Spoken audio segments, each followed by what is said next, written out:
I pull in to the abortion facility where I had now at this point had 2 abortions.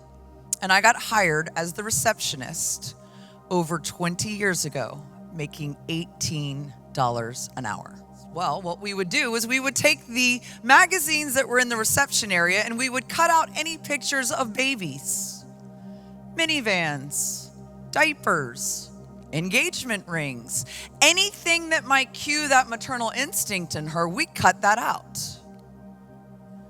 When men would come with their girlfriends or wives for that first appointment, in Virginia at that time, there was a 24-hour waiting period, much like Georgia.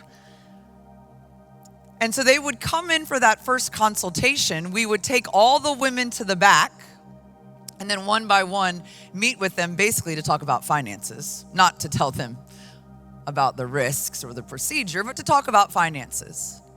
And the guys would be sitting in the waiting room and we would turn the heat very, very hot or the air conditioning very cold so that all the guys would get up and leave.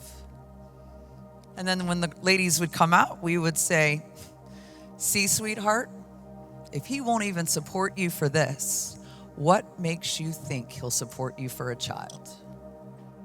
My job, 20 minutes after they were given that sedation, was to come into the recovery room, give them juice, give them cookies, give them their belongings, and escort them out the door. The number of women that were in that recovery room, hemorrhaging from perforated uteruses, bowels, cervixes, is what caused me to leave the abortion industry. Now, when those women had that experience, our procedure was to take them back to the room, give them more sedation, fix whatever we had done to them, and send them out the door without ever letting them know what had happened to them. Mainstream media, TV shows, Grey's Anatomy, I don't know if any of you watched that show, but it is full-on propaganda for the abortion industry. We've got to be educated. And so that's why the work that Georgia Right to Life is doing, they are educating people. They are educating people on college campuses and civic groups and other ministries and churches and other organizations. But they can't do it alone. It's up to us, to all of us, to pray and to work to counter the ungodly culture of death. So how are we doing that? Number one is through public stands around the state of Georgia. Things like pro-life bridges, where we line up over overpasses for several hours at a time with signs so that hundreds and thousands of people will see the message. We also do college events at campuses around Georgia. We also run billboards where hundreds of thousands of people per week will see these, expressing core values and offering help through websites and phone numbers, and posted on heavily traveled highways in Georgia. We have radio spots that are run on 29 stations throughout the state of Georgia.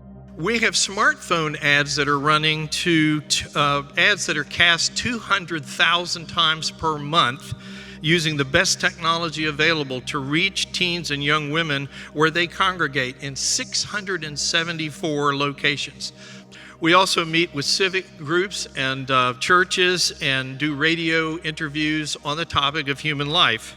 We also do pro-life training several times a year so that volunteers will be able to adequately answer any question that comes up.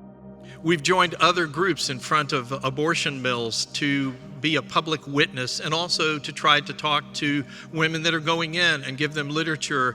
And almost every week, women change their minds because there's somebody there. We have the annual oratory contest, and basically we're engaging young people to come alongside of us and to carry on the work even when we're gone in educating the next generation. So the question now is, what has God given you in this hour? How has He prepared you this day through your experiences, your gifts, your talents, your resources, your influence? We need you. Every one of you. This is not the hour in the history of Georgia Right to Life to shut our eyes, to retreat, to sit back and relax. The war is not over. This is no longer a fight for intellectual awareness of when life begins. This is a battle for souls and the soul of our nation. If you think your prayers don't matter, I'm standing here today because of my Father's prayers. God's gonna provide. He's absolutely gonna provide. But He wants your partnership because this is our fight.